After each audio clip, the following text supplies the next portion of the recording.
السلام علیکم ورحمۃ اللہ تعالی وبرکاتہ۔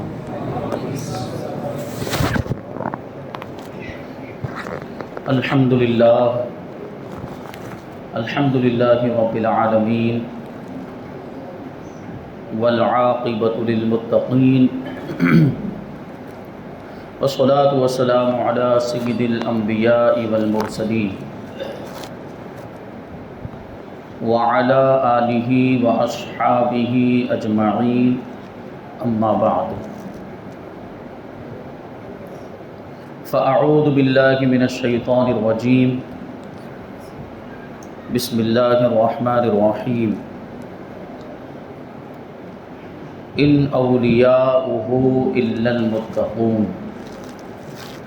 صدق اللہ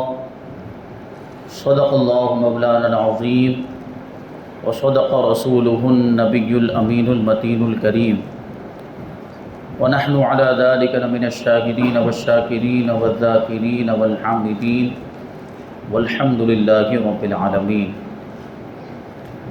آئیے ہم اور آپ سب سے پہلے حضور سرور کائنات، فخر موجودات، باعث تخلیق کائنات، احمد مجتبی محمد مصطفیٰ صلی اللہ علیہ وسلم کی بارگاہ اقدس میں درود و سلام کا ہدیہ پیش کریں اور پڑھیں، اللہم صلی علی سیدنا و مولانا محمد معدن الجود والکرم وآلہ الکرام وابنہ الکریم وبارک وسلم، صلاۃ و سلام علیک یا رسول اللہ صلی اللہ تعالی علیہ وسلم۔ عزیزان ملت اسلامیہ، آج ہم انشاءاللہ تبارک و تعالی امام المتقین، عمدۃ المحققین، تاج الاصفیاء، سرخیل علماء، حضرت امام خواجہ حسن بصری رضی اللہ تعالیٰ عنہ کا تذکرہ کریں گے۔ چونکہ محرم کی 4 تاریخ آپ کے وصال کا دن ہے، حضرت خواجہ حسن بصری رضی اللہ تعالیٰ عنہ جلیل القدر تابعین میں آپ کا شمار ہوتا ہے، اور سلسلہ چشتیہ کی شروعات حضرت خواجہ حسن بصری رضی اللہ تعالیٰ عنہ ہی سے ہوئی۔ خواجہ غریب نواز، خواجہ عثمان ہارونی، حضرت حاجی شریف زندنی، حضرت ابو اسحاق شامی چشتی، حضرت فضیل ابن عیاض، حضرت ابراہیم ابن ادہم رضی اللہ تعالی عنہم سے ہوتا ہوا یہ سلسلہ حضرت خواجہ حسن بصری رضی اللہ تعالی عنہ تک پہنچتا ہے، اور پھر ان کے واسطے سے مولا کائنات علی مرتضیٰ شیر خدا رضی اللہ تعالی عنہ تک پہنچتا ہے، کیونکہ حضرت خواجہ حسن بصری رضی اللہ تعالی عنہ مولا کائنات کے مرید و خلیفہ، آپ سے اکتساب فیض کیا اور خلافت سے نوازے گئے، اور مولا کائنات نے خواجہ حسن بصری رضی اللہ تعالیٰ عنہ کو اپنا وہ خاص خرقہ عطا فرمایا جو مولا کائنات کو حضور پاک صلی اللہ علیہ وسلم سے ملا۔ پھر وہ خرقہ یہ منتقل ہوتا ہوا حضرت خواجہ حسن بصری رضی اللہ تعالیٰ عنہ سے آگے جو سلسلہ چشتیہ کے مشائخ جو بعد میں ہوئے ان تک وہ خرقہ پہنچا۔ یہ مولا کائنات سے حضرت خواجہ حسن بصری رضی اللہ تعالیٰ عنہ کا تعلق۔ حضرت خواجہ حسن بصری رضی اللہ تعالیٰ عنہ کا نام حسن ہے، کنیت ابو سعید، ابو نصر، ابو علی اور ابو محمد، لیکن اس میں سب سے زیادہ مشہور جو کنیت ہے آپ کی وہ ہے ابو سعید۔ آپ کا نام جب کہیں پہ لکھا جاتا ہے تو اس انداز میں لکھا ہوا ملے گا آپ کو، ابو سعید حسن بن یسار البصری۔ یہ بصری آپ کو کیوں کہا جاتا ہے؟ حالانکہ آپ پیدا ہوئے تھے مدینہ منورہ کے اندر، لیکن آخری عمر میں آپ بصرہ کی طرف ہجرت کر گئے اور وہیں پر پھر آپ نے باقی کی زندگی گزاری، اس وجہ سے بصرہ کی طرف نسبت کرتے ہوئے آپ کو بصری کہا جاتا ہے۔ حضرت خواجہ حسن بصری رضی اللہ تعالیٰ عنہ کے والد ماجد کا نام تھا یسار، آپ کی والدہ ماجدہ کا نام تھا خیرہ، آپ کے والد ماجد یسار حضرت زید ابن ثابت انصاری رضی اللہ تعالیٰ عنہ کے غلام تھے، حضرت زید بن ثابت رضی اللہ تعالیٰ عنہ بڑے جلیل القدر صحابی ہیں، کاتبان وحی میں آپ کا شمار ہوتا ہے، بلکہ کاتبان وحی کے امیر مانے جاتے ہیں حضرت زید ابن ثابت انصاری رضی اللہ تعالیٰ عنہ۔ ان کے غلام تھے حضرت خواجہ حسن بصری رضی اللہ تعالیٰ عنہ کے والد، غلاموں کا دور تھا وہ، اور آپ کی والدہ ماجدہ حضرت خیرہ رضی اللہ تعالیٰ عنہ یہ ام المؤمنین حضرت ام سلمہ رضی اللہ تعالیٰ عنہ کی خادمہ تھی، ان کی کنیز تھی، ان کی خدمت کیا کرتی تھی۔ حضرت خواجہ حسن بصری رضی اللہ تعالیٰ عنہ ہجری 21 میں حضرت فاروق اعظم رضی اللہ تعالیٰ عنہ کے دور خلافت میں مدینہ منورہ کے اندر پیدا ہوئے، تو فوراً آپ کو حضرت فاروق اعظم کی بارگاہ میں پیش کیا گیا۔ یہ اس زمانے سے یہ طریقہ کہ بچہ جب پیدا ہوتا ہے تو سب سے پہلے بزرگ کی بارگاہ میں پیش کیا جاتا ہے یا کسی بزرگ کو بلایا جاتا ہے۔ آج بھی ہمارے یہاں پر یہ رواج ہے کہ نہیں؟ جب بچہ پیدا ہوتا ہے تو اذان دینے کے لیے کسی حافظ صاحب کو بلاتے ہیں، امام صاحب کو بلاتے ہیں۔ اس کی ایک بنیادی وجہ یہ ہوتی ہے کہ سب سے پہلے بچے کے کان میں جو آواز جائے وہ آواز اذان کی ہونی چاہیے، اور سب سے پہلے اس کو جو صحبت اور ساتھ نصیب ہو وہ کسی نیک آدمی کا ہونا چاہیے، تاکہ اس کی زندگی میں اس کی برکت شامل ہو جائے۔ تو یہ ہونا چاہیے۔ فاروق اعظم رضی اللہ تعالیٰ عنہ کی بارگاہ میں حضرت حسن بصری کو پیش کیا تو آپ نے تحنیک فرمائی۔ یہ جو گھٹی دی جاتی ہے نا، گھٹی، یہ تو اب ہمارے یہاں پہ رواج تقریباً ختم ہو گیا گھٹی دینے کا، اس کو اور رواج دینا چاہیے، بزرگوں کا طریقہ، رسول پاک صلی اللہ علیہ وسلم کی سنت ہے گھٹی دینا، یعنی کوئی بھی چیز چبا کر بچے کو کھلانا، اس کو تحنیک کرنا کہتے ہیں۔ تو فاروق اعظم رضی اللہ تعالیٰ عنہ نے کھجور چبائی اور وہ کھجور حضرت حسن بصری رضی اللہ تعالیٰ عنہ کو کھلائی۔ چونکہ حضرت حسن بصری رضی اللہ تعالیٰ عنہ بہت ہی خوبصورت تھے، فاروق اعظم نے دیکھتے ہی کہا کہ یہ بچہ تو حسن ہے۔ حسن کا مطلب ہی ہوتا ہے خوبصورت، حسن والا، جمال والا، حسن و جمال کا پیکر۔ فاروق اعظم رضی اللہ تعالیٰ عنہ نے جیسے ہی حسن فرمایا تو اس کے بعد ہی آپ کے ماں باپ نے بچے کا نام حسن ہی رکھ دیا۔ اس طرح حضرت حسن بصری رضی اللہ تعالیٰ عنہ کا نام یہ حسن ہوا، اور یہ نام کسی اور نے نہیں بلکہ امیر المؤمنین فاروق اعظم رضی اللہ تعالیٰ عنہ نے تجویز فرمایا۔ تو فاروق اعظم رضی اللہ تعالیٰ عنہ کے دور میں پیدا ہوئے ہیں حضرت حسن بصری رضی اللہ تعالیٰ عنہ۔ اب ظاہر سی بات ہے فاروق اعظم رضی اللہ تعالیٰ عنہ کے دور خلافت میں کثیر تعداد میں صحابہ کرام موجود تھے، اور چونکہ آپ کی والدہ ماجدہ حضرت بی بی خیرہ ام المؤمنین ام سلمہ کے یہاں کام کرتی تھی، ان کی خدمت کیا کرتی تھی، اس لیے حضرت حسن بصری رضی اللہ تعالیٰ عنہ آپ جو ہے ازواج مطہرات کے مکانات میں حجروں میں آتے جاتے رہتے تھے بڑی بے تکلفی کے ساتھ۔ بچپنے میں فرماتے 13 سال کی عمر تک میں امہات المؤمنین حضور پاک صلی اللہ علیہ وسلم کی ازواج مطہرات کے گھروں میں بے تکلف آتا جاتا تھا، وہاں کھیلتا کودتا تھا، اور کبھی کبھی تو چھت پہ بھی چڑھ جایا کرتا تھا۔ یہ بچوں کے معاملات۔ اور ام المؤمنین حضرت ام سلمہ رضی اللہ تعالی عنہا بھی آپ سے بڑی محبت فرماتی تھی، بڑی شفقت والا انداز اور بڑی شفقت اور مہربانی سے پیش آتی تھی، کیونکہ آپ کی والدہ ماجدہ ان کی خدمت کرتی۔ تو کبھی کبھی ایسا ہوتا کہ آپ کی والدہ ماجدہ خدمت میں مشغول ہوتی تھی اور گھر کے کام کر رہی ہوتی، اور ادھر کبھی کبھی بچپنے میں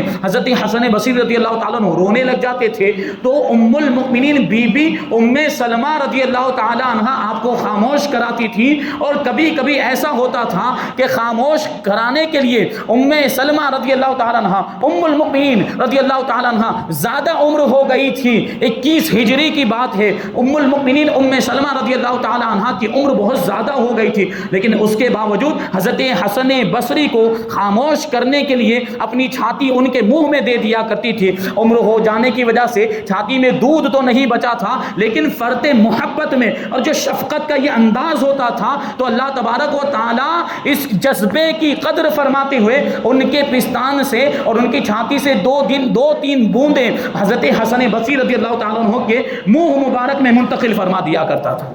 مورخین اور سیرت نگاروں نے لکھا ہے کہ حضرت حسن بصری کو جو مرتبہ ملا اور جو علمی مقام ملا، علم کے جو دریا بہائے ہیں، یہ اسی دودھ کا نتیجہ تھا، ام المؤمنین کے دودھ کا نتیجہ تھا۔ تو یہ دیکھیں خاندان رسول سے ایسا تعلق تھا حضرت حسن بصری رضی اللہ تعالیٰ عنہ کا، اور مولا کائنات رضی اللہ تعالیٰ عنہ نے آپ کو خلافت بھی عطا فرمائی اور خرقہ بھی عطا فرمایا، مرید بھی بنایا، اور اس طریقے سے یہ روحانی سلسلہ آگے بڑھا اور سلسلہ چشتیہ کی بنیاد وہیں سے پڑی۔ حضرت خواجہ حسن بصری رضی اللہ تعالیٰ عنہ جلیل القدر تابعی ہیں، تابعی کا مطلب کیا ہوتا ہے؟ صحابی کا مطلب میں پہلے بتا چکا ہوں، صحابی وہ ہوتا ہے جس نے ایمان کی حالت میں نبی کریم صلی اللہ علیہ وسلم کا دیدار کیا اور ایمان کی حالت ہی میں دنیا سے رخصت ہو گیا، وہ صحابی ہوتا ہے۔ اور تابعی وہ ہوتا ہے جس نے ایمان کی حالت میں کسی صحابی کا دیدار کیا ہو اور ایمان کی حالت ہی میں دنیا سے رخصت ہو گیا۔ حضرت خواجہ حسن بصری رضی اللہ تعالیٰ عنہ نے 130 صحابہ کرام کا دیدار کیا۔ کتنے؟ 130 صحابہ کرام کی زیارت کی، اور ان میں 70 صحابہ کرام تو اصحاب بدر تھے، یعنی وہ صحابہ کرام جو جنگ بدر میں 313 صحابہ کرام شریک ہوئے تھے، ان میں سے 70 صحابہ کرام کا دیدار کیا ہے حضرت حسن بصری رضی اللہ عنہ۔ کیسا مقام ہوگا؟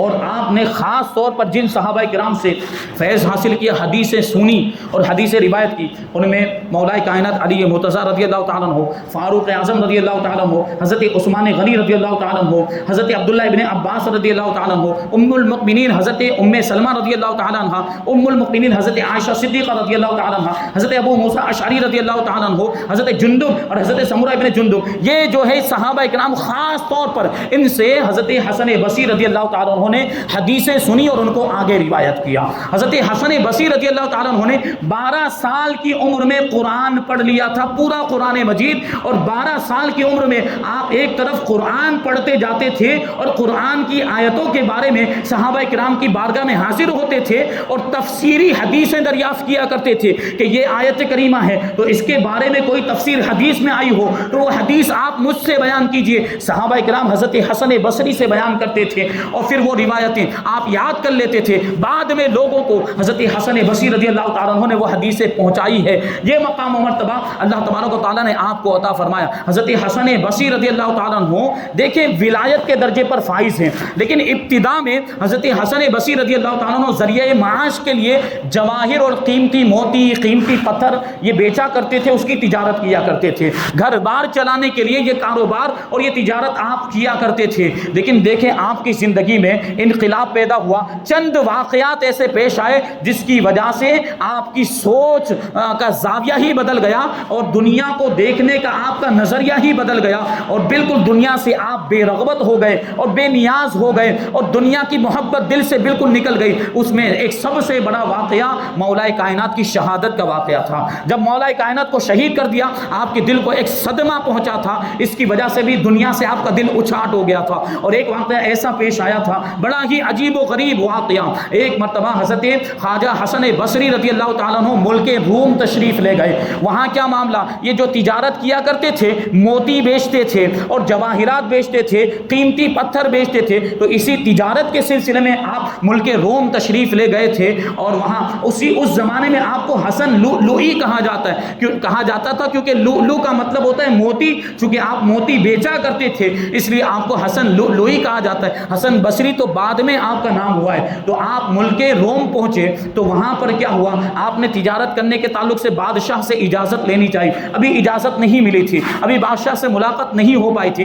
آپ روم کے اندر گھومتے تھے پھرتے تھے، ایک مرتبہ گھومتے گھومتے ٹہلتے ٹہلتے آپ جنگل کی طرف نکل گئے۔ جنگل میں ایک جگہ پر آپ بیٹھے اور آپ نے دیکھا تو قریب میں ایک بہت سبزہ زار، وسیع و عریض سبزہ زار ہے، یعنی ایک گلشن، ایک چمن اور ایک باغیچہ جیسا بنا ہوا ہے، وہاں پھول اور پودے وغیرہ اگائے گئے ہیں اور اس کے بالکل بیچوں بیچ میں ایک قبر بنی ہوئی ہے اور وہ قبر اتنی شان و شوکت کے ساتھ بنائی گئی کہ ایسا محسوس ہوتا تھا کہ وہ کسی امیر و کبیر کی قبر ہے، کسی بڑے آدمی کی، یعنی دنیا داری کے اعتبار سے کسی بڑے آدمی کی قبر ہوگی، کسی بادشاہ کا مقبرہ لگ رہا تھا۔ تھوڑی دیر تک حضرت حسن بصری رضی اللہ تعالیٰ عنہ وہاں پر بیٹھے بیٹھے ایک درخت کے نیچے اس کو دیکھتے رہے کہ کیا معاملہ ہوتا ہے۔ دیکھا تو ایک بہت بڑا قافلہ آیا، تھوڑی دیر کے بعد ایک بہت بڑا قافلہ آیا اور وہ قافلہ وہاں پر آ کر رک گیا اور وہاں پر لوگوں نے خیمے لگا دیے اور وہ خیمے مختلف قسم سے جو ہے کہ وہاں پر پہلے ہی سے لگے ہوئے تھے، خیمے وہاں پر پہلے ہی سے لگے ہوئے تھے اور ان خیموں کے اندر لوگ موجود تھے۔ حضرت حسن بصری رضی اللہ تعالیٰ عنہ ایک طرف اس مقبرے کو دیکھتے تھے اور دوسری طرف ان خیموں کو دیکھتے تھے۔ خیمہ سمجھتے ہیں آپ لوگ، تمبو جو لگایا جاتا ہے اور جس کو ہم لوگ کیمپ بھی کہہ سکتے ہیں، وہ خیمے وہاں پر 4 خیمے لگے ہوئے تھے۔ حضرت حسن بصری دیکھ رہے ہیں کہ یہ کیا ماجرا ہے، ایک طرف قبر ہے اور یہ 4 خیمے اس طرف لگے ہوئے ہیں، یہ 4 خیموں کا کیا مطلب؟ حضرت حسن بصری کے آنے سے پہلے ہی وہ خیموں کے اندر لوگ پہنچ چکے تھے۔ تو اب اچانک کیا ہوا کہ پہلے خیمے میں سے کچھ لوگ نکلے، اور وہ نکلے تو ان کے لباس سے اور ان کے طور طریقے سے ایسا لگ رہا تھا کہ وہ سپاہی ہیں، ان کا تعلق فوج سے ہے، بادشاہ کی فوج سے ان کا تعلق ہے، وہ فوجی معلوم ہو رہے تھے کیونکہ ان کے پاس ہتھیار بھی تھے اور سارا جو جنگ کا جو سامان ہوتا ہے وہ سب بھی تھا۔ یہ سب ایک خیمے میں سے تقریباً 100 کے قریب یہ لوگ ہوں گے، یہ سپاہی تھے، وہ اس مقبرے کے پاس آئے، اور مقبرے کے پاس آنے کے بعد وہ اس کا طواف کرنے لگ گئے۔ طواف کرنے کے بعد کچھ اپنی زبان میں وہ بولنے لگ گئے، اور وہاں کچھ ان لوگوں نے گفتگو کی، آپس میں بات چیت کی، اور قبر سے بھی کچھ بات چیت کرنے لگ گئے، مقبرے سے بھی کچھ بات چیت کی، اور پھر یہ سب معاملات ہو گئے۔ پھر اپنے ہاتھوں کو اس طرح انہوں نے بلند کیا آسمان کی طرف، اور وہ لوگ واپس ہو گئے، اپنے خیمے میں چلے گئے۔ اب کیا ہوا، دوسرے خیمے میں سے کچھ لوگ باہر نکلے، اور وہ جو باہر نکلے تھے ان کا لباس راہبوں جیسا تھا، پادریوں جیسا تھا، اور اس زمانے کے عالموں جیسا تھا۔ اور وہ جب گئے تو خواجہ حسن بصری نے سمجھا کہ یہ علماء ہیں، یہ ان کے مذہب کے عالم ہیں، یہ راہب اور پادری ہیں۔ وہ بھی اس مقبرے کے پاس آئے اور انہوں نے بھی طواف کیا، اور انہوں نے بھی کچھ اس سے گفتگو کی، قبر والے سے کچھ گفتگو کی، اور وہ بھی واپس چلے گئے۔ اب تیسرے خیمے کا معاملہ تھا، اب تیسرے خیمے کا نمبر تھا، تیسرے خیمے میں سے بھی کچھ لوگ نکلے۔ اب یہ جو نکلے تو یہ جو ہے کہ طبیب معلوم ہو رہے تھے، حکیم معلوم ہو رہے تھے، یہ گئے اور انہوں نے بھی وہاں پر طواف کیا اس مقبرے کا، اور اس مقبرے سے کچھ بات چیت کی، اور یہ بھی واپس ہو گئے۔ چوتھے خیمے میں سے کنیزیں نکلی، جو باندیاں ہوتی ہیں، لونڈیاں، وہ نکلی، اور ان کا معاملہ یہ تھا کہ سر پہ انہوں نے بڑے بڑے تھال رکھے ہوئے تھے، اور ان تھالوں کے اندر ہیرے، جواہرات، اشرفیاں، درہم و دینار، موتی، یہ سب چیزیں ان کے جو سر پہ جو تھال تھے اس کے اندر تھی۔ اب یہ کنیزیں آئیں اور انہوں نے بھی طواف کیا، اور طواف کرنے کے بعد جو کچھ بھی وہ ہیرے، جواہرات اور روپیہ، پیسہ، درہم و دینار لے کر آئی تھی، ان سب کو لٹانا شروع کر دیا۔ وہ قبر کے اوپر نچھاور کرنے لگ گئی، وہ درہم و دینار، اشرفیاں، ہیرے، جواہرات اور موتی جو کچھ بھی لے کر آئی تھی، وہ سارے تھال انہوں نے قبر کے اوپر خالی کر دیے، اور انہوں نے بھی کچھ معذرت جیسے انداز میں وہ قبر والے سے گفتگو کی، اور پھر وہ کنیزیں بھی واپس چلی گئی۔ اب یہ چوتھا جو ہے کہ یہ 4 جو ہے کہ ہو گئے خیمے، لیکن ایک خیمہ جو تھا وہ الگ ہی انداز کا خیمہ تھا، جو الگ سے بڑی الگ شان و شوکت کے ساتھ بنایا گیا تھا، یہ 5واں خیمہ تھا۔ حضرت حسن بصری سوچ رہے ہیں کہ اس خیمے سے کون نکلے گا، اب کیا ہونے والا ہے۔ یہ 4 خیموں میں سے لوگ نکلے، ان کو تو حضرت حسن بصری نے ملاحظہ فرما لیا، لیکن 5ویں خیمے میں سے کون برآمد ہوتا ہے؟ حضرت حسن بصری انتظار کر رہے، چھپے ہوئے، چھپ کر دیکھ رہے تھے کہ یہ سب کیا ہو رہا ہے۔ اب 5ویں خیمے سے ایک آدمی نکلا، اور اس آدمی کا معاملہ یہ تھا کہ بڑا ہی اونچے قد والا تھا، یعنی اونچی ہائٹ والا، اور بڑا ہی وجیح اور جاہو جلال والا لگ رہا تھا، اور اس کا لباس دیکھ کر حضرت خواجہ حسن بصری نے اندازہ لگایا کہ یہ بادشاہ ہے، یہ اپنے زمانے کا، اپنے وقت کا اور اپنے ملک کا بادشاہ ہے۔ حضرت حسن بصری اس نتیجے پر پہنچے، کیونکہ اس کے ساتھ اس کے خاص خادم بھی تھے، اس کے وزراء بھی تھے، جو خاص لباس اور خاص پوشاک پہنے ہوئے تھے۔ یہ جو بادشاہ تھا یہ بھی مقبرے کے پاس آیا، اور مقبرے کے پاس آنے کے بعد یہ رونے لگ گیا، زار و قطار آنسو بہانے لگ گیا، اور اس نے بھی کچھ گفتگو کی، پھر یہ بھی واپس چلا گیا اپنے خیمے کے اندر۔ پھر کیا ہوا، تھوڑی دیر کے بعد یہ پورا قافلہ خیمے اٹھا لیے گئے، سارا سامان سمیٹ لیا گیا، یہ پورا قافلہ وہاں سے روانہ ہو گیا۔ اور اب معاملہ یہ ہے کہ وہ مقبرہ وہاں پر موجود، اور مقبرے کے پاس صرف ایک بوڑھا آدمی بیٹھا ہوا ہے، اور ایسا معلوم ہوتا تھا کہ یہ مجاور ہے، جیسے ہمارے یہاں پہ درگاہوں میں، لیکن وہ ابھی مسلمانوں کی بات نہیں ہے، وہ مجاور یعنی وہاں پہ وہ کام کاج خدمت کیا کرتا ہوگا، وہ بوڑھا آدمی بیٹھا ہوا تھا۔ حضرت حسن بصری نے جب یہ سارا منظر دیکھا تو آپ کو تعجب تو ہوا تھا، آپ قریب گئے، اس بوڑھے آدمی سے پوچھا، ابھی جو تھوڑی دیر پہلے یہ جو معاملہ ہوا اور لوگ یہاں پر آئے اور یہ سارا جو کچھ بھی انہوں نے کیا، اس کے پیچھے راز کیا ہے؟ یہ انہوں نے کیوں کیا؟ یہ قبر کس کی ہے؟ تو بوڑھے آدمی نے جواب دیا کہ یہ قبر بادشاہ کے شہزادے کی ہے، بڑا ہی جواں مرد، بڑا ہی بہادر، حسین و جمیل اور حسن و جمال کا پیکر بادشاہ کا شہزادہ، یہ شہزادہ اور کم عمری میں ہی اس کا انتقال ہو گیا۔ اور معاملہ یہ تھا کہ بادشاہ کا ایک لوتا بیٹا یہ تھا بڑا ہی چہیتا بادشاہ اس سے بڑی محبت کرتا تھا، اور اس کا جو سلطنت کا جو سلسلہ ہے آگے اسی کے ذریعے سے بڑھنے والا تھا، لیکن اس کی موت نوجوانی کے عالم میں ہی ہو گئی، کم عمری میں ہی انتقال ہو گیا۔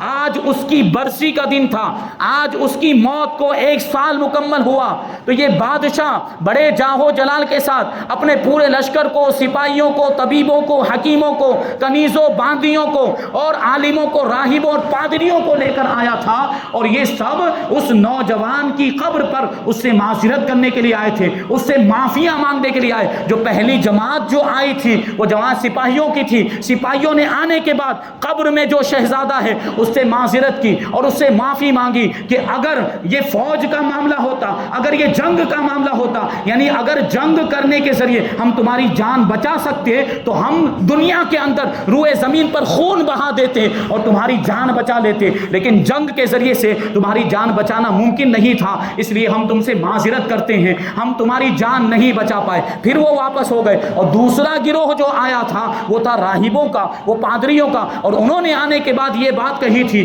کہ اگر تم کو دعاؤں کے ذریعے سے بچانے کا امکان ہوتا، اگر عبادت اور ریاست کے ذریعے سے اگر ہم تم کو بچا سکتے تو ہم پوری زندگی کی اپنی عبادتیں تمہاری جان پر قربان کر دیتے اور تمہاری جان کے فدیے میں دے دیتے، لیکن دعاؤں سے بھی تمہاری جان نہیں بچ سکتی تھی، عبادتوں سے بھی تمہاری جان نہیں بچ سکتی تھی، اس لیے ہم تم سے معافی مانگتے ہیں کہ ہم تمہاری جان نہیں بچا پائے۔ یہ مقبرے میں جو شہزادہ تھا اس سے یہ راہبوں نے، پادریوں نے معافی مانگی۔ پھر وہ جو گیا تو حکیم آئے تھے اور طبیب آئے تھے، تو طبیبوں نے آنے کے بعد اس شہزادے سے اس انداز میں معذرت کی تھی کہ ہم طبیب ہیں، ہم حکیم تھے، لیکن حکمت کی کتابوں میں کوئی بھی ایسا نسخہ موجود نہیں ہے جس سے موت کا علاج کیا جا سکتا ہو، کوئی بھی ایسی جڑی بوٹی نہیں ہے جو موت کو ٹال سکتی ہو۔ اگر ہمیں کوئی ایسی جڑی بوٹی مل جاتی تو ہم ضرور موت کو جو ہے تمہاری موت کا علاج کر دیتے، لیکن موت ایک ایسی بیماری ہے جس کا علاج پوری دنیا کے اندر موجود ہی نہیں ہے۔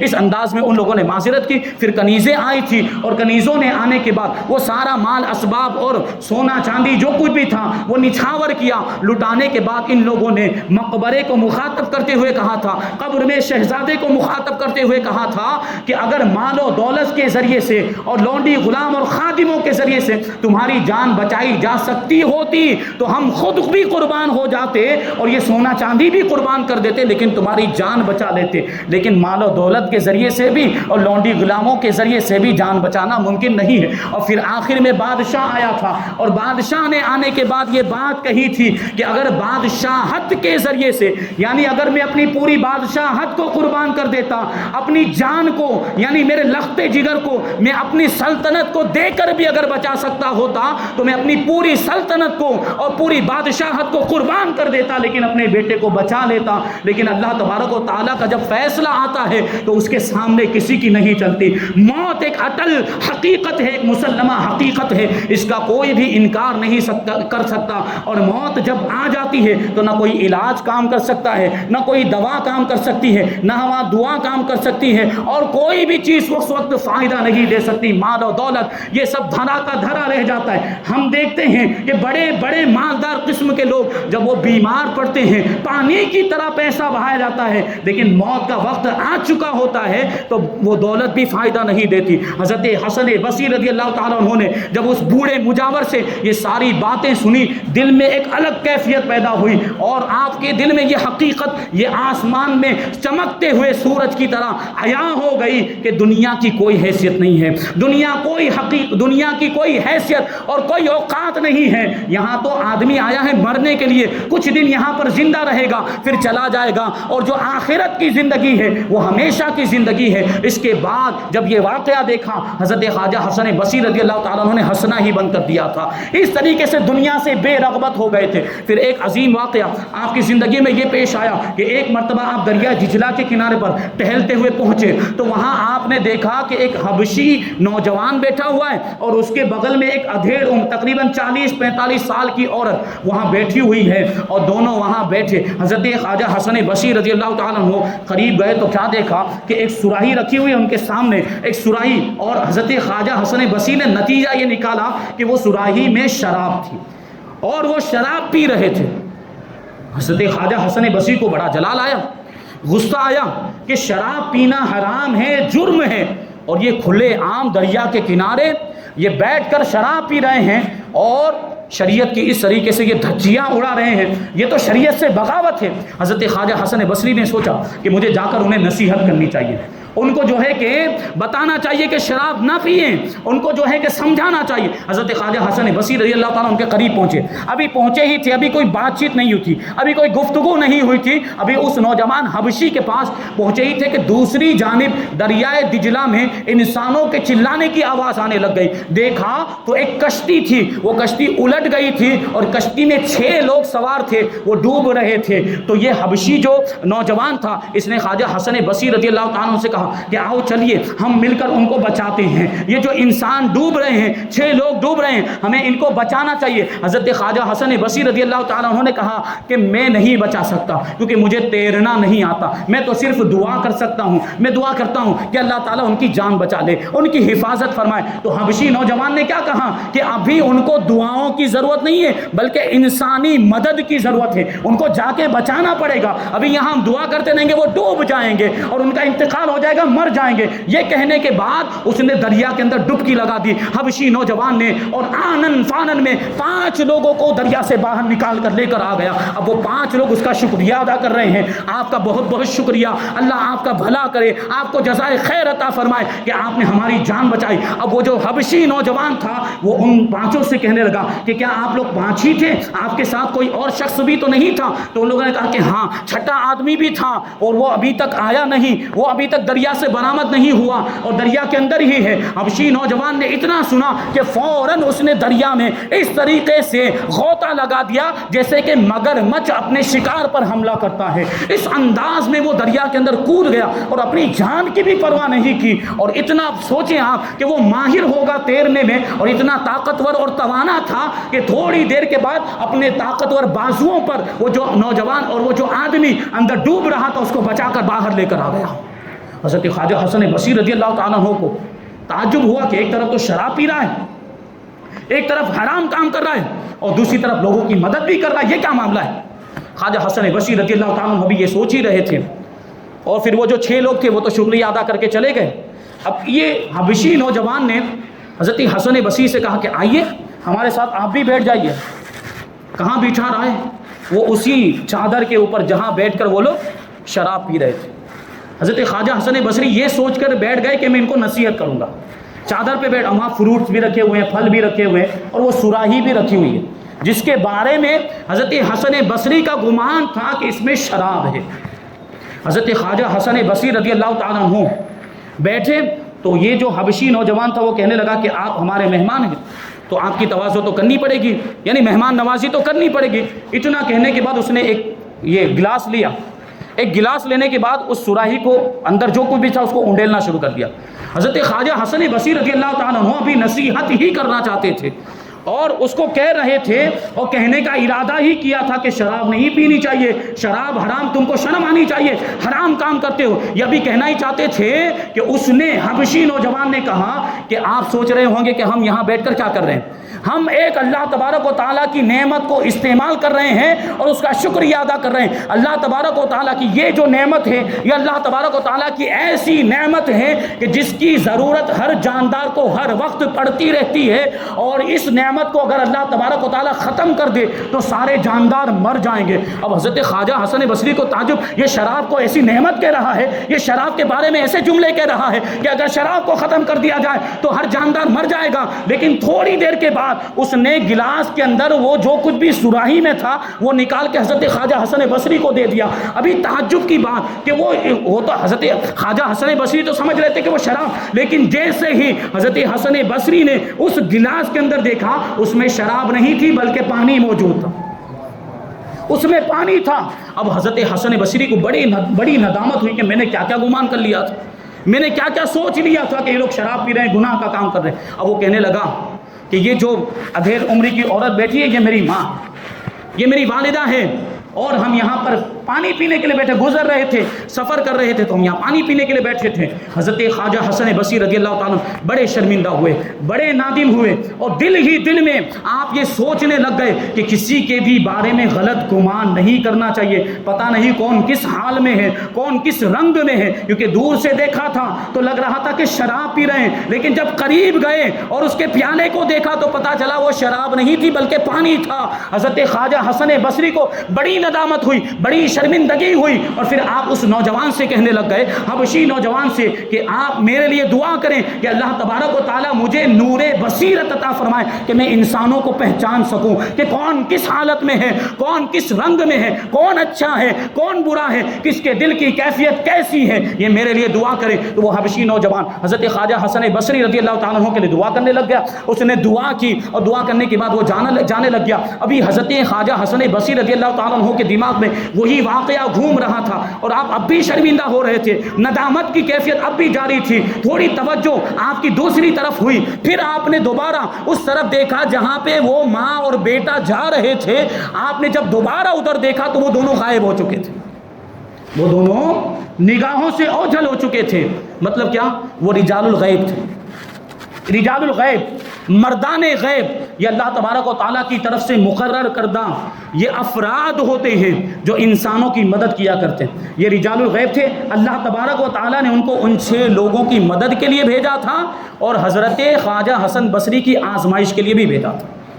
اب یہاں سے دیکھیں تربیت، خود اللہ تبارک و تعالیٰ نے اس طریقے سے رجال الغیب کو بھیج کر حضرت حسن بصری کی تربیت فرمائی اور اس طرح ان کی آزمائش۔ تو اب آپ کے سامنے یہ دنیا کی حقیقت واضح ہو گئی کہ انسانوں کے تعلق سے بدگمانی نہیں کرنی چاہیے اور ہر کسی کے بارے میں اچھا گمان رکھنا چاہیے۔ یہ حضرت حسن بصری ان 2 واقعات، یہ 3-4 واقعات تھے، ان واقعات کے بعد حضرت حسن بصری رضی اللہ تعالیٰ عنہ نے ہنسنا ہی چھوڑ دیا تھا۔ ہمیشہ ہر وقت آپ کے چہرے سے غم کے آثار ظاہر ہوتے تھے۔ آپ کی عبادت و ریاضت کا معاملہ کہ رات بھر عبادت کیا کرتے تھے اور 7 دن کبھی کبھی فاقے سے گزر جاتے، کچھ بھی نہیں کھاتے تھے، اور اگر کچھ کھاتے بھی تھے تو 2-4 نیوالے کھا لیتے تھے، جو 4 لقمے کھا لیتے، رات بھر روتے رہتے تھے، توبہ اور استغفار کرتے، خوف الہی کی وجہ سے اتنے آنسو بہائے کہ آپ کی آنکھوں میں گڈھے پڑ گئے تھے۔ یہ رونے کا اور خوف الہی کا عالم تھا، اور عاجزی اور انکساری کیسی اللہ تبارک و تعالیٰ نے عطا فرمائی تھی آپ کو۔ ایک مرتبہ بصرہ کے اندر قحط پڑ گیا، بارش نہیں ہو رہی تھی، لوگ حضرت خواجہ حسن بصری رضی اللہ تعالیٰ عنہ کی بارگاہ میں حاضر ہوئے، دعا کی درخواست کی، حضرت دعا فرمائے کہ بارش ہو جائے، بارش نہیں ہو رہی اور قحط پڑ گیا ہے۔ حضرت خواجہ حسن بصری رضی اللہ تعالیٰ عنہ نے لوگوں سے کہا کہ شہر میں جو سب سے بڑا گنہگار ہو اس کو شہر سے باہر نکال دو تو بارش ہو جائے گی۔ لوگوں نے پوچھا کہ حضرت سب سے بڑا گنہگار کون ہے؟ حضرت خواجہ حسن بصری نے جو بڑا تاریخی جملہ ارشاد فرمایا، بڑا عبرت ناک سبق آموز جملہ ہے۔ لوگوں نے پوچھا کہ شہر میں سب سے بڑا گنہگار کون ہے؟ حضرت حسن بصری نے جواب دیا، حسن بصری ہی تو سب سے بڑا گنہگار ہے۔ سوچیں آپ کتنا بڑا مرتبہ ہے، مرید و خلیفہ ہیں مولا کائنات کے اور صوفیاء کرام کے سردار۔ یہ صوفی جو لفظ ہے اور تصوف یہ آپ ہی کے زمانے سے شروع ہوا، اصفیاء صوفیاء یہ آپ کی ذات ہی سے اس کی ابتدا ہوئی۔ اپنے زمانے کے علماء کے سردار اور اپنے زمانے کے اولیاء کرام کے تاجدار ہیں، کتنا بڑا مقام و مرتبہ، لیکن عاجزی اور انکساری دیکھیں، خوف الہی کا عالم، اپنے آپ کو سب سے بڑا گنہگار کہہ رہا ہے۔ ایک مرتبہ ایک آدمی آپ کی گلی سے گزر رہا تھا تو ایک مکان سے پانی کی کچھ بوندیں گری، تو آدمی چلا کر کہنے لگا، اے مکان والے، یہ پانی تمہارے گھر سے گر رہا ہے، یہ پانی ناپاک تو نہیں ہے؟ وہ مکان کسی اور کا نہیں تھا، حضرت حسن بصری کا تھا۔ آپ جو ہے باہر تشریف لائے اور آنے کے بعد کہنے لگے، اے شخص گھبرانے کی ضرورت نہیں، یہ پانی ناپاک نہیں ہے، یہ میرے آنسو ہیں، گناہوں پر ندامت کی وجہ سے میں رو رہا تھا، گناہوں پر شرمندگی کی وجہ سے میں رو رہا تھا، اور یہ آنسو نکلے، یہ تم پر گر گئے ہیں، یہ ناپاک تو نہیں ہے، لیکن چونکہ گناہوں پر ندامت اور شرمندگی کی وجہ سے گرے ہیں، اس میں میرے گناہوں کی آلائش بھی شامل ہو گئی، اس لیے اس کو تمہیں دھو لینا چاہیے۔ یہ عاجزی اور انکساری کا عمل کہ اپنے آپ کو گناہگار سمجھتے، اور ہمارے آپ کے معاملات تھوڑا سا نماز کیا پڑھنے لگ جاتے ہیں، تھوڑے سے نیک بن گئے، عبادت کرنے لگے تو اپنے آپ کو بہت بڑا متقی پرہیزگار، ایسا نہیں ہونا چاہیے. یہ اللہ کے ولیوں کی زندگی سے ہمیں سبق حاصل کر. خاص طور پر حاجی لوگ حج کر کے آ جاتے ہیں تو پھر وہ آسمان پہ جی حج کیا تو آپ نے کوئی تیر مارا. یہ تو اللہ نے آپ کو توفیق عطا فرمائی, ایک عظیم عبادت اللہ تبارک و تعالیٰ نے آپ کے ذریعے سے انجام دلائی, تو اللہ کا شکر ادا کرنا چاہیے. اور اگر آپ کو نمازوں کی توفیق مل رہی, اگر آپ کو نیک کاموں کی توفیق مل رہی ہے, اگر اللہ نے آپ کو عبادت کرنے کی توفیق دی, گناہوں سے بچنے کی, تو اس کا شکر ادا کریں. کیونکہ ہمیں جو کچھ بھی توفیق ملتی یہ اللہ تبارک و تعالیٰ ہی نے تو عطا فرمائی. ہمارے اندر اپنا کچھ بھی نہیں ہے. اللہ تبارک و تعالیٰ نے جو کچھ بھی ہمارے پاس ہے سب اللہ کا دیا ہوا ہے. اور غور کرنے کی ضرورت ہے, اللہ تبارک و تعالیٰ کتنا مہربان ہے کہ پہلے ہمیں گناہوں سے بچاتا بھی ہے, نیکیوں کی توفیق بھی خود ہی دیتا ہے, اور جب ہم وہ نیکی کا کام کر لیتے ہیں تو اس پر ثواب بھی وہی عطا فرماتا ہے. کتنا مہربان ہے. تو یہ حضرت حسن بصری رضی اللہ تعالیٰ عنہ کی زندگی. ایک آپ کا پڑوسی تھا جس کا نام تھا شمعون, آتش پرست, آگ کی پوجا کرتا تھا, مشرک. اس کو آپ سمجھاتے تھے پوری زندگی, 70 سال کی اس کی عمر ہو گئی, پوری زندگی اس کو سمجھاتے رہے اسلام قبول کر لو, یہ شرک کو چھوڑ دو, آتش پرستی کو چھوڑ دو, لیکن نہیں مانا. 70 سال کی عمر ہو گئی, اب بیمار پڑ گیا, اور ایسی بیماری جو اچھا ہونے کا نام ہی نہیں لے رہی. خوب علاج کروایا جا رہا ہے, طبیبوں کا, حکیموں کا خوب علاج کیا, لیکن بیماری اچھی ہی نہیں ہو رہی, بیماری دور ہی نہیں ہو رہی. حضرت حسن بصری رضی اللہ تعالیٰ عنہ اس کی عیادت کے لیے گئے. پڑوسی کا حق ہوتا ہے, عیادت کرنے کے لیے گئے اور آخری نصیحت کی, دیکھو تمہاری بیماری اچھی نہیں ہو رہی, ابھی بھی وقت ہے, اسلام قبول کر لو, نجات پا جاؤ گے, ایمان کے دائرے میں آ جاؤ تو تمہیں جنت مل جائے گی. تو وہ کہنے لگا کہ میں مسلمانوں کی 3 باتوں کو سخت ناپسند کرتا ہوں. حضرت حسن بصری نے پوچھا کیا ہے 3 باتیں؟ تو کہنے لگا کہ مسلمان دنیا کو ناپسند کرتے ہیں, دنیا کی برائی کرتے, لیکن پھر بھی دنیا کے پیچھے بھاگتے ہیں. یہ ایک بات. دوسری بات یہ کہ مسلمان موت پر یقین رکھتے ہیں کہ موت یقینی ہے, لیکن پھر بھی موت کے بعد والی زندگی کے لیے تیاری نہیں کرتے. اور تیسری بات یہ ہے کہ مسلمان اللہ تبارک و تعالیٰ کا دیدار کرنا چاہتے ہیں, اللہ کا قرب حاصل کرنا چاہتے ہیں, لیکن اللہ تبارک و تعالیٰ کی ناراضگی والے کام کرتے ہیں. یہ 3 باتیں مجھے مسلمانوں کی پسند نہیں, اسی وجہ سے میں ان سے دور رہا, اور اسلام سے بھی اسی وجہ سے دور رہا. حضرت خواجہ حسن بصری نے اس کو نصیحت کی کہ مسلمان بھلے بھی کیسا ہی ہے, لیکن وہ اپنے خدا پر یقین رکھتا ہے. وہ جو ہے کہ شرک تو نہیں کرتا, وہ اپنے رب کو مانتا ہے, بھلے گناہ گار ہے لیکن اس کا بھروسہ اپنے رب پر ہے. وہ یہ جانتا ہے کہ میں کتنا بھی بڑا گنہگار ہوں, اللہ تبارک و تعالیٰ میرے ایمان کی برکت سے مجھے جنت میں داخل فرمائے گا.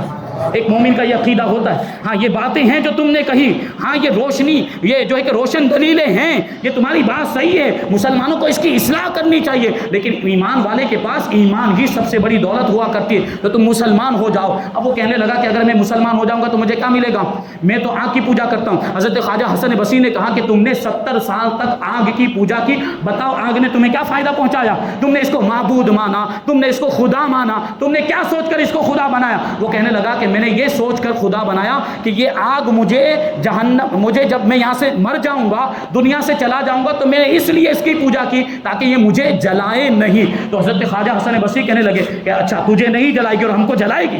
اتنا کہنا تھا کہ حضرت خواجہ حسن بصری نے ایک آگ جلانے کا حکم دیا, فوراً آگ جلائی گئی. اور حضرت خواجہ حسن بصری نے دیکھے ایمانی طاقت اور ایمانی قوت, روحانی طاقت. حضرت خواجہ حسن بصری کہتے ہیں ابھی فیصلہ ہو جائے گا, تو بھی اس آگ کے اندر اپنا ہاتھ ڈال, میں بھی ہاتھ ڈالتا ہوں, تو اس کو خدا سمجھتا ہے نا, تو اس کی عبادت کرتا ہے. دیکھتے ہیں کس کے ہاتھ کو یہ آگ جلاتی ہے, اپنی پوجا کرنے والے کے ہاتھ کو جلاتی ہے یا خدا کی عبادت کرنے والے کے ہاتھ کو جلاتی ہے. حضرت خواجہ حسن بصری ابھی تو وہ سوچ ہی رہا تھا, وہ دنگ تھا کہ یہ کیا مطالبہ کر دیا, اور ادھر خواجہ حسن بصری نے اپنا ہاتھ ڈال بھی دیا آگ کے اندر. اور دیکھنے والے دیکھتے رہ گئے کہ خواجہ حسن بصری نے کافی دیر تک اپنے ہاتھ کو اندر ہی رہنے دیا اور اس سے مطالبہ کرتے رہے, اب تیری باری ہے, تو بھی تو ہاتھ داخل کر, تو اس کی عبادت کیا کرتا تھا. لیکن اس نے اپنا ہاتھ اندر نہیں ڈالا اور کہنے لگا میں ہاتھ ڈالوں گا تو میرا ہاتھ جل جائے گا. تو خواجہ حسن بصری نے کہا تیرا کیسا خدا ہے, یہ تجھے کوئی فائدہ نہیں پہنچا سکتا بلکہ یہ تو تجھے نقصان پہنچائے گا. اور خواجہ حسن بصری نے جب اپنا ہاتھ اندر سے نکالا تو آگ کا کوئی بھی اثر موجود نہیں تھا, بلکہ دھوئیں کا ایک دھبا بھی موجود نہیں تھا.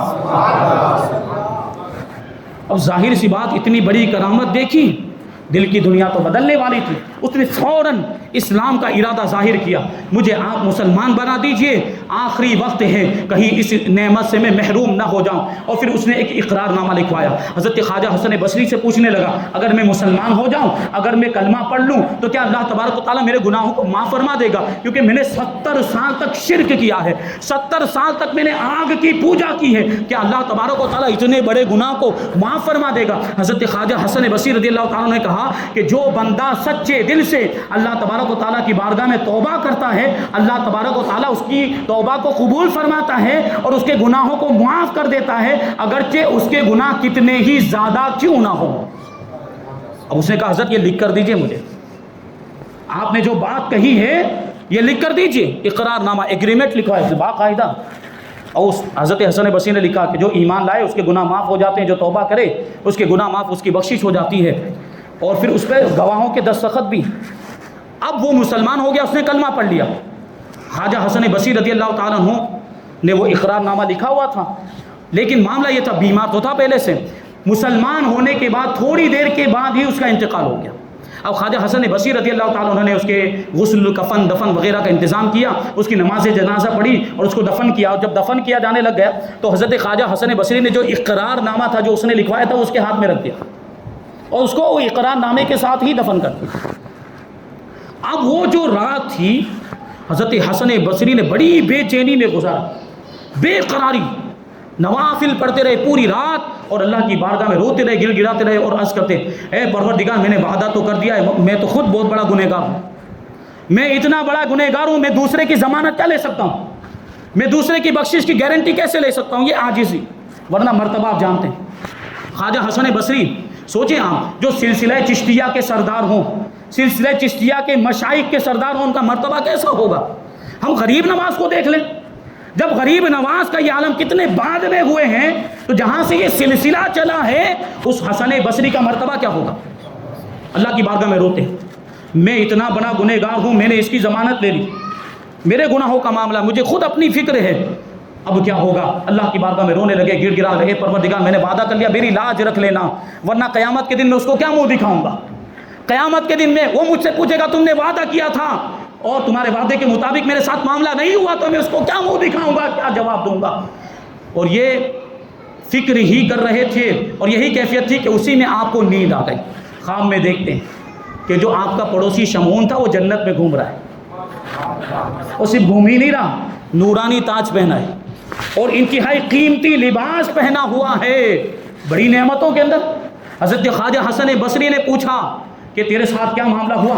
تو اس نے جواب دیا حضرت آپ نے جو وعدہ فرمایا تھا اللہ تبارک و تعالیٰ نے اس وعدے کو سچ فرمایا، اللہ تبارک و تعالیٰ نے میرے گناہوں کو بھی معاف فرما دیا، مجھے محلات عطا فرمائے، جنت میں محلات عطا فرمائے اور مجھے اپنا دیدار بھی عطا فرمایا اور اتنی نعمتیں عطا فرمائی، اتنے انعامات عطا فرمائے کہ میں ان کو الفاظ میں بیان ہی نہیں کر سکتا۔ حضرت خواجہ حسن بصری رضی اللہ تعالیٰ عنہ یہ خواب کا معاملہ ابھی یہ سن رہے تھے، اس نے وہ پھر وہ اقرار نامہ لکھا، خواب ہی میں وہ ایگریمنٹ نکالا، وہ کاغذ، وہ پرچہ نکالا اور حضرت حسن بصری کو دیتے ہوئے کہا اب اس کی کوئی ضرورت نہیں، کیونکہ اس میں جو لکھا ہے وہ تو اللہ تبارک و تعالیٰ نے پورا فرما دیا، اب آپ کی کوئی ذمہ داری نہیں، آپ جو ہے کہ اب ضمانت سے سبکدوش ہو گئے، جو آپ نے ذمہ داری اور گارنٹی لی تھی اس سے آپ کا چھٹکارا ہو گیا ہے، یہ لیجئے ایگریمنٹ، یہ آپ اپنے پاس ہی رکھیں۔ حضرت خواجہ حسن بصری رضی اللہ تعالیٰ بیدار ہوئے، آنکھ کھلی تو حیران ہو گئے، وہ ایگریمنٹ آپ کے ہاتھ میں رکھا ہوا تھا، وہ اقرار نامہ آپ کے ہاتھ میں موجود تھا۔ آپ بڑے خوش ہوئے، فوراً سجدے میں گر گئے، رونے لگے، گڑ گڑانے لگے، اللہ تبارک و تعالیٰ کی بارگاہ میں عرض کرنے لگے اے پروردگار تو نے میری لاج رکھ لی، میں نے اس سے وعدہ کیا تھا اور تو نے اس کے گناہوں کو معاف فرما دیا اور اس کو جنت عطا فرما دی۔ غیب سے آواز آئی اے حسن ہم تیرا وعدہ پورا کیوں نہ کرتے کہ تو نے ہمارے بھروسے پر وعدہ کیا تھا اور تو نے اسے اسلام کی دولت سے سرفراز کیا تھا، تیری دعوت پر تو وہ مسلمان ہوا تھا، تو ہم تجھے رسوا کیسے کر سکتے تھے، ہمیں تو تیری لاج رکھنا ہی منظور تھا۔ یہ اللہ کی بارگاہ میں مرتبہ ہے حسن بصری کا، یہ مقام اللہ تبارک و تعالیٰ نے آپ کو عطا فرمایا۔ ایک مرتبہ ایک خاتون آپ کے پاس آئی اور آ کر کہنے لگی میری بیٹی کا انتقال ہو گیا، اس کی بہت یاد آتی، کوئی دعا کوئی وظیفہ بتائیں کہ خواب میں اس کو دیکھ سکوں۔ حضرت خواجہ حسن بصری رضی اللہ تعالیٰ نے دعا بتا دی۔ دیکھیں ایمان کو تازہ کرنے والا واقعہ اور درود شریف کی کیسی برکت ہے، درود شریف کیسی فضیلت رکھتا ہے، درود شریف سے کیا کیا ہو سکتا ہے، آپ غور کریں۔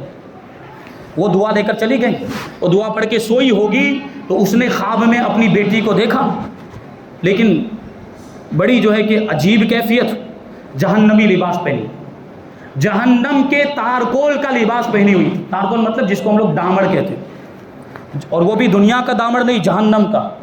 وہ کیسا ہوگا؟ یہ کیسا چپکتا ہے؟ دنیا کا جو دامڑ ہوتا ہے وہ کیسا چپکتا ہے؟ جہنم کا دامڑ تو اس سے بھی زیادہ خطرناک ہوگا، اس کی تو کوئی مثال ہی نہیں ہے دنیا کے اندر۔ تو اس نے وہ جہنم کے تارکول کا لباس پہنا ہوا تھا، اس کے ہاتھوں میں زنجیریں تھیں، اس کی پاؤں میں بیڑیاں تھیں۔ جب وہ اس کی ماں بیدار ہوئی تو بڑی حیران و پریشان، حضرت حسن بصری کی بارگاہ میں آئی اور پورا واقعہ بیان کیا۔ حضرت حسن بصری بھی سننے کے بعد غمزدہ ہو گئے کہ ایسی کیفیت ہے، یعنی جہنم کے عذاب میں مبتلا ہے۔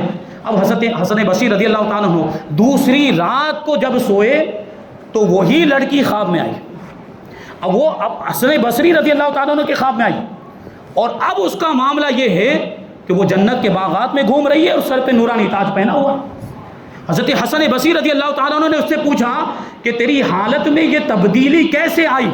تیری ماں نے تو بتایا تھا کہ تو عذاب میں مبتلا ہے، اور ابھی تو تیرا معاملہ یہ ہے کہ تو جنت میں گھوم رہی ہے اور تجھے جنتی تاج پہنایا گیا، یہ تیری حالت میں تبدیلی کیسے آئی؟ اس لڑکی نے جواب دیا کہ میں عذاب میں مبتلا تھی اور مجھ پر بھی عذاب نازل ہو رہا ہے، لیکن جس قبرستان کے اندر مجھے دفن کیا گیا تھا، ایک مرتبہ وہاں سے ایک نیک آدمی گزرا، اور نیک آدمی نے گزرتے ہوئے صرف ایک مرتبہ بلند آواز سے درود شریف پڑھا تھا، اور اس درود شریف کی برکت سے صرف میری قبر نہیں بلکہ اس قبرستان میں 500 قبروں سے اللہ تبارک و تعالیٰ نے عذاب کو اٹھا لیا۔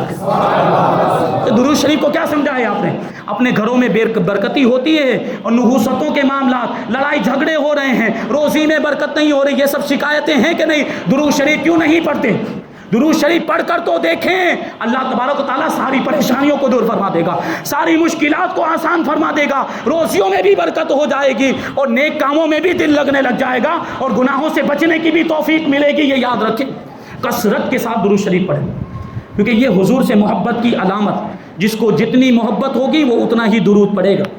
اب ہم کو اپنا محاسبہ کرنا ہے کہ ہمیں کتنی محبت ہے۔ یہ حضرت حسن بصری رضی اللہ تعالیٰ عنہ، کتنے واقعات بتائے جائے، ایک واقعہ بیان کر کے بات کو ختم کر دوں۔ ایک مرتبہ آپ کا ایک مرید مسجد میں پہنچا، فجر کی نماز سے پہلے ہی وہ پہنچ گیا تھا، تو دروازہ کھولنے کی کوشش کی، مسجد کا دروازہ تو اندر سے بند تھا، لیکن وہ دروازے کے بعد جب کھڑا ہوا تو اندر سے آواز آنے لگ گئی کہ حضرت خواجہ حسن بصری رضی اللہ تعالیٰ عنہ اندر موجود ہیں، دعا فرما رہے ہیں، اور کچھ لوگ ہیں جو حضرت حسن بصری کی دعا پر آمین کہہ رہے ہیں۔ تو اس نے سوچا کہ حضرت حسن بصری اپنے احباب کے ساتھ، اپنے مریدین کے ساتھ اندر موجود ہیں اور کچھ دعا وغیرہ ہو رہی ہے، تو وہ انتظار کرتا رہا باہر کھڑا۔ تھوڑی دیر کے بعد اس نے سوچا لاؤ اب دروازہ کھول کر دیکھوں۔ اب اس نے دروازے کو ایسے دھکیلا تو خود بخود کھل گیا، پہلے بند تھا، اندر سے پہلے بند تھا، لیکن اب جب اس نے دروازے کو دھکا دیا تو خود بخود کھل گیا۔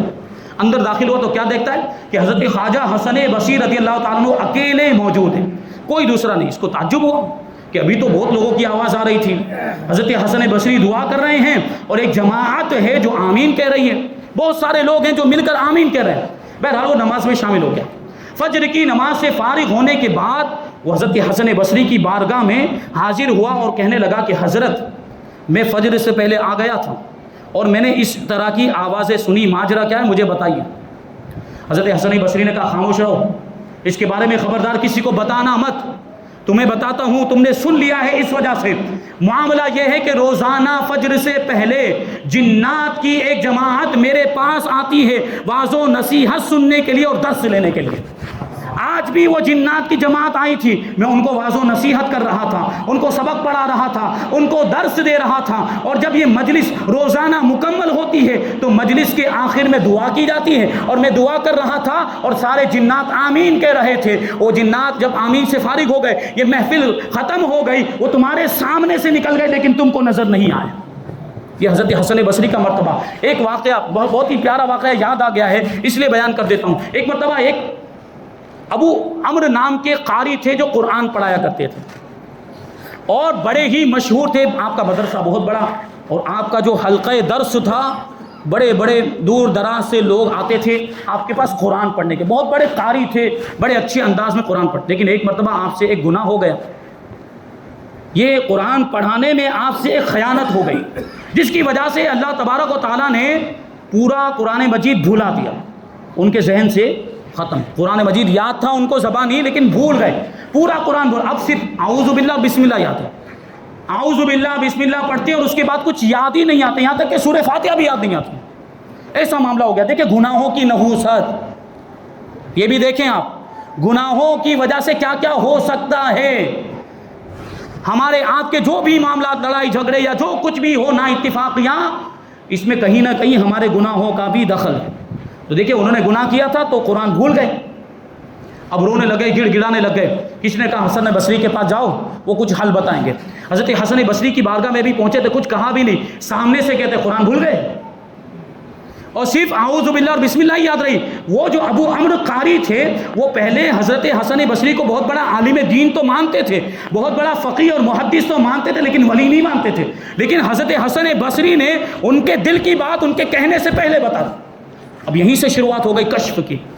وہ کہنے لگے کہ ایسا ایسا معاملہ ہوا ہے, یہ قرآن بھول گیا, کچھ حل بتائیے کہ مجھے دوبارہ قرآن یاد ہو جائے, جو میں بھول گیا ہوں مجھے دوبارہ یاد آ جائے. حضرت حسن بصری نے کہا حج کا زمانہ ہے, حج کے ایام میں جاؤ, حج کرنے کے لیے چلے جاؤ, مکہ مکرمہ پہنچ جاؤ اور حج سے فارغ ہونے کے بعد مسجد خیف میں, مینا کے میدان میں جو مسجد موجود ہے اس کو مسجد خیف کہا جاتا ہے, وہاں پہ پہنچنا. وہاں محراب کے اندر ایک بزرگ بیٹھے ہوں گے, وہ اوراد و وظائف میں مشغول ہوں گے. ان سے جا کر پہلے بات مت کرنا, وہ جب تک اوراد و وظائف کر رہے ہوں ان کو ڈسٹرب مت کرنا. جب وہ اوراد و وظائف سے فارغ ہو جائے تب اپنی حاجت پیش کرنا. چنانچہ وہ گیا, ابو عمرو قاری جو تھے وہ گئے اور حج ادا کیا. حج ادا کرنے کے بعد مینا میں مسجد خیف میں پہنچے. وہاں وہ بزرگ کو انہوں نے دیکھا کہ مسجد کی محراب کے اندر وہ بیٹھے ہوئے ہیں, کچھ اوراد و وظائف کر رہے ہیں. اوراد و وظائف سے جب آپ فارغ ہوئے تو لوگ آ گئے, آپ کے پاس بیٹھ گئے, آپ کی ارد گرد حلقہ لگا کر بیٹھ گئے. انہوں نے بہت واضح نصیحت کرنا شروع کر دیا, لوگوں کو سمجھانا شروع کر دیا, بیان کرنا شروع کر دیا. تھوڑی دیر گزری تھی کہ ایک سفید پوش پاکیزہ لباس پہنے ہوئے, صاف ستھرا سفید لباس پہنے ہوئے کوئی بزرگ آئے. وہ بھی آ کر وہاں بیٹھ گئے. لوگوں نے جب ان کو دیکھا تو ان کے ارد گرد بھی حلقہ بنا لیا. اب دونوں بزرگوں نے مل کر, پہلے والے بزرگ اور سفید لباس والے بزرگ جو بعد میں آئے تھے, دونوں نے مل کر لوگوں کو واضح نصیحت کرنا شروع کر دیا. تھوڑی دیر کے بعد, یہ ظہر کے بعد کا واقعہ ہے, یہ ظہر کے بعد یہ محفل سجی تھی, عصر کا وقت جب قریب ہوا تو جو سفید لباس والے بزرگ تھے وہ اٹھ کر چلے گئے, لوگ بھی اٹھ کر چلے گئے. اب وہ جو پہلے والے بزرگ تھے وہ بیٹھے ہوئے تھے. تو حضرت ابو عمرو قاری کہتے کہ میں ان کے پاس گیا اور میں نے اپنی حاجت بیان کی کہ میرے ساتھ ایسا ایسا معاملہ پیش آیا کہ اللہ تبارک و تعالیٰ نے میرے ذہن سے قرآن کو بالکل ختم کر دیا. اب میں یاد کرنے کی کوشش کرتا ہوں, یاد نہیں آتا, میں قرآن بھول گیا ہوں, یہ کیفیت ہو گئی ہے میری. آپ میرے لیے دعا فرمائیں کہ اللہ تبارک و تعالیٰ جو قرآن بھول گیا ہوں وہ مجھے دوبارہ یاد آ جائے. تو حضرت وہ جو بزرگ تھے انہوں نے فوراً دعا کے لیے ہاتھ اٹھائے اور دعا کی. ابھی ان کی دعا ختم بھی نہیں ہوئی تھی کہ ابو عمرو جو قرآن بھول گئے تھے وہ ان کو دوبارہ یاد آ گیا.